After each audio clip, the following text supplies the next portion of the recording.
अस्सलामुअलैकुम। नवाब news channel में खुश आमदीद। खबर शामिल करते हैं बूरेवाला से। मोहम्मद रिजवानुल्लाह की रिपोर्ट के मुताबिक बूरेवाला जना कॉलोनी अड्डा माना मोड़ के करीब अफसोसनाक हादसा। बस बेकाबू होकर मोटरसाइकिल, रिक्शा और ट्रैक्टर ट्राले को टक्कर मारते हुए नहर के किनारे के साथ जा लगी।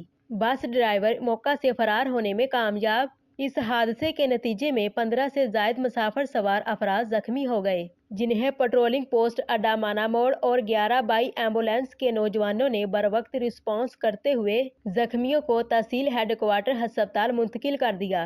अस्पताल में जख्मियों का इलाज मुआवजा जारी। खुशकिस्मती से जिस तरह का संगीन हादसा पेश आया, कोई जानी नुकसान की इतला मसूल नहीं हुई। इस मौका पर पंजाब पुलिस थाना सदर के राना रियाज अहमद ASI और इनकी पूरी टीम ने बस और ट्रैक्टर ट्राला मोटरसाइकिल रिक्शा को अपने कब्जे में लेकर मजीद तफ्तीश का आगाज शुरू कर दिया। आइए नाजरीन, अब हम आपको अफसोसनाक वाक़ये की पूरी वीडियो दिखाते हैं। मजीद वीडियो देखने के लिए हमारे Nawab news HD international social media channel को लाइक, सब्सक्राइब और बेल आन को क्लिक करना मत भूलिए। आपके कीमती वक्त का बहुत शुक्रिया। हम आपकी इन बेलौस मोहब्बतों के मशगूर हैं।